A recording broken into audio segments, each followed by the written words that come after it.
विद्यार्थियों, नमस्ते। आज हम संधि के बारे में पढ़ेंगे। आप अपनी पुस्तक रुचिरा तृतीय भाग को यदि आप देखेंगे तो जहाँ आपके पाठ खत्म हो रहे हैं, समाप्त हो रहे हैं, वहाँ पर अंत में परिशिष्टम नाम से एक और भाग दिया हुआ है, जिसमें सबसे पहला भाग जो हमारे व्याकरण चैप्टर का है वो है संधि। तो संधि के बारे में हम पढ़ेंगे और जो लिखा हुआ है उसको समझने की आप कोशिश करिएगा। मैं आपको समझाता हूँ इसे। देखिए, सबसे पहले तो संधि होती क्या है।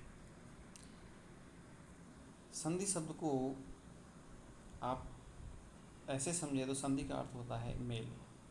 यहाँ मेल शब्दों के मेल से है या वर्णों के मेल से है, वो आपको ध्यान देना है। शब्दों के मेल को समास कहते हैं, जबकि वर्णों के मेल को संधि कहते हैं। शब्द जहाँ मिलते हैं और उनमें कुछ विभक्ति लोप होता है वो समास होता है, लेकिन जब संधि होती है तो वहाँ पे वर्णों का मेल होता है और कुछ न कुछ परिवर्तन आता है वहाँ पे।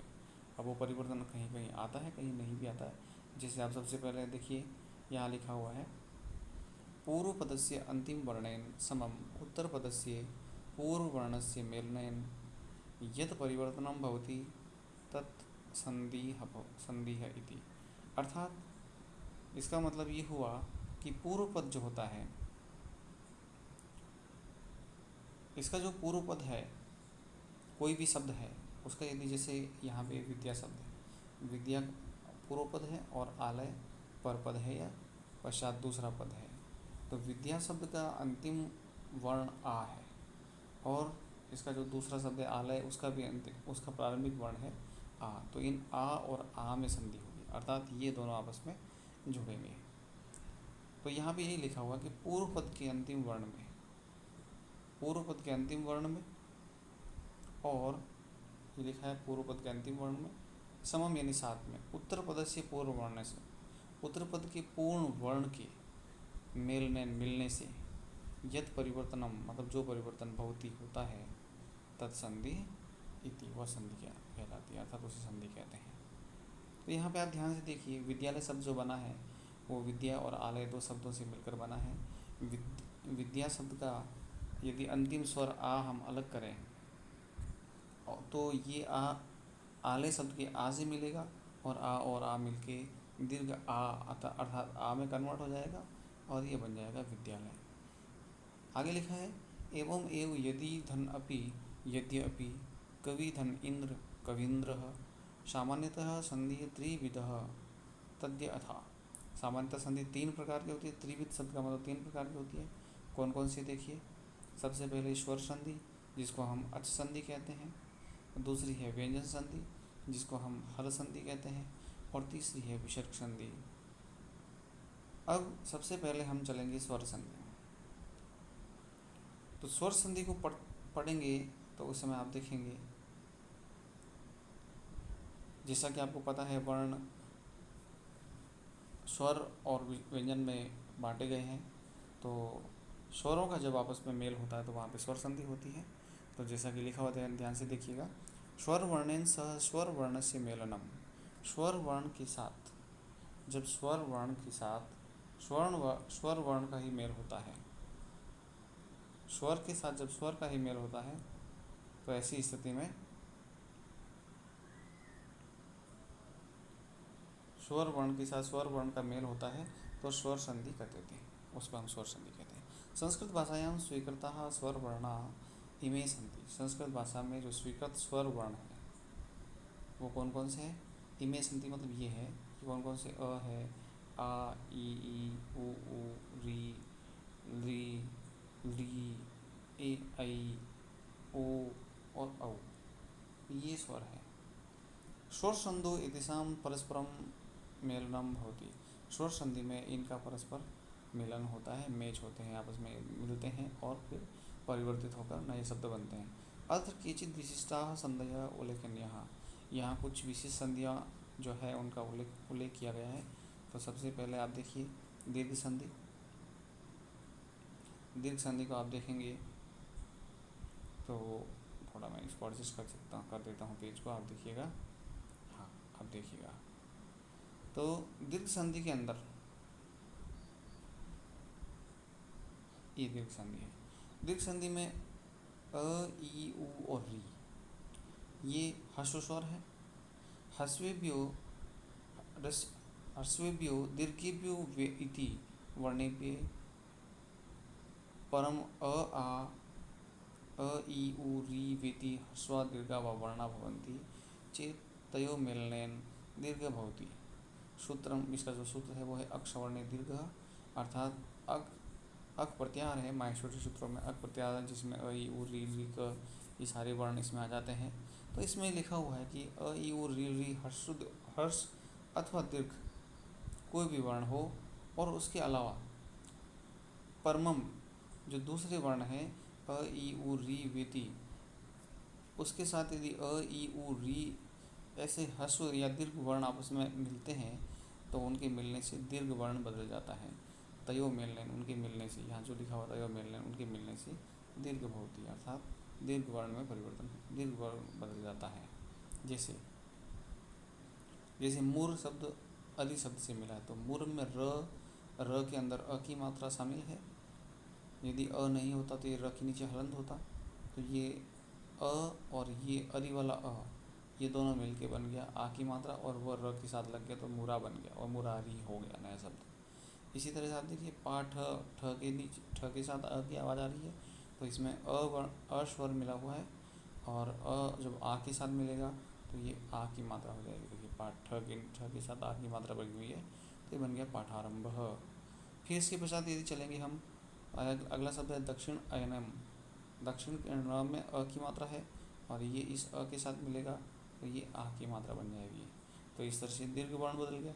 दो ह्रस्व थे, दोनों ह्रस्व मिले तो ये दीर्घ हो गया, तो ये दीर्घ संधि हो गया।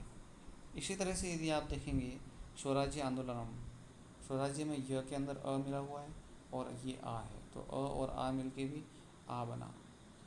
यानी आपको ध्यान ये रखना है, चाहे लघु लघु हो अर्थात ह्रस्व ह्रस्व हो तो भी दीर्घ है, ह्रस्व दीर्घ है तो भी दीर्घ है, और ह्रस्व ह्रस्व है तो भी दीर्घ है। ह्रस्व का मतलब छोटा, लघु वर्ण जिसको हम बोल सकते हैं। और यहाँ पे देखो ह्रस्व है या दीर्घ है तो भी दीर्घ है, और यहाँ पे ह्रस्व है और ये भी ह्रस्व है तो ये दीर्घ में, मतलब चाहे दोनों स्वर चाहे लघु लघु हो तो भी दीर्घ में, और लघु हर्ष तो भी दीर्घ में, हर्ष लघु है तो भी दीर्घ में, दीर्घ दीर्घ है तो भी दीर्घ में, अर्थात कन्वर्ट वो दीर्घ में ही होगा। तो ये है स्वर संधि, यहाँ पे आप देखिएगा। फिर इसके पश्चात आप देखिए मुनि और ईश्वर। मुनि ईश्वर शब्द जो है, यहाँ पे मुनि में छोटी ई की मात्रा है, ये बड़ी ई की मात्रा है, अर्थात ये लघु और दीर्घ, लेकिन ये बना क्या, दीर्घ बड़ी ई की मात्रा, तो मुनीश्वर। इसी तरह से मही बड़ी ई की मात्रा है, अर्थात ये दीर्घ ई है, और यहाँ पे लघु ई है तो दीर्घ के साथ लघु मिला तो भी दीर्घ ही हो, महेंद्र। बस आपको ध्यान ये रखना है कि दोनों वर्ण समान होने चाहिए। जैसे ये ई है तो ये भी ई ही होना चाहिए। यहाँ ई के साथ ही मिलेगा, चाहे वो छोटा हो चाहे बड़ा हो, उससे कोई फर्क नहीं पड़ता, लेकिन बदलेगा किस में, बड़े में ही, अर्थात बड़ी मात्रा ही बनेगी, दीर्घ स्वर ही बनेगा। ये ऊ लघु है, यहाँ पे भी ऊ लघु है, लेकिन ये दीर्घ ऊ में बदल गया, भानुदय, भानुधन उदय, भानुदय। लघु धन उर्मी बराबर लघु उर्मी, और वधु धन उदय, वधुदय। यहाँ जब दीर्घ संधि होती है और नया शब्द जब बनता है तो मात्रा हमेशा बड़ी रहेगी, अर्थात दीर्घ रहेगी। इसके पश्चात आप देख सकते हैं यहाँ पे जो फॉर्मूला लिखा है इस बॉक्स के अंदर, इसको आप ध्यान से देखेंगे। देखो अ और ब्रश ब्रश लेते हैं हम, अ और अ मिल के आ बन गया, है ना, दोनों अ और अ समान वर्ण है तो ये आ बन गया। अ और आ ये भी समान वर्ण के समान स्वर कहलाते हैं और ये दीर्घ में बदल गया। आ और अ ये भी समान स्वर है लेकिन बनेगा दीर्घ इसका, ये लघु है ये दीर्घ है, समान वर्ण है, दिखने में समान है, बोलने में थोड़ा उच्चारण भिन्न है, लेकिन अपने दीर्घ में कन्वर्ट हो जाएगा। इसी तरह से आ और आ दोनों दीर्घ है तो भी बनेगा आ, कहने का मतलब ये बनेंगे चेंज किस में होंगे, आ में ही। इसी तरह से देखो ई चाहे छोटे बड़े कोई हो लेकिन कन्वर्ट किस में हो रहे हैं, दीर्घ ई में, और ऊ किस में कन्वर्ट हो रहे हैं, ओ में। इसी तरह से री री भी कहने, इसीलिए इसको दीर्घ संधि कहते हैं, क्योंकि इसमें लघु स्वर हो चाहे दीर्घ स्वर हो, जब वे आपस में मिलते हैं, लेकिन समान होनी चाहिए दोनों। ऐसा नहीं कि अ के साथ ई आ गया, ये गलत हो जाएगा। फिर अ के साथ अ या आ ही आना चाहिए, ई के साथ ई या ई ही आना चाहिए, ऊ के साथ ऊ या ऊ में ही संधि होनी चाहिए। समान वर्णों में जब संधि होकर वो अपने दीर्घ में बदलते हैं तो उसे दीर्घ संधि कहते हैं।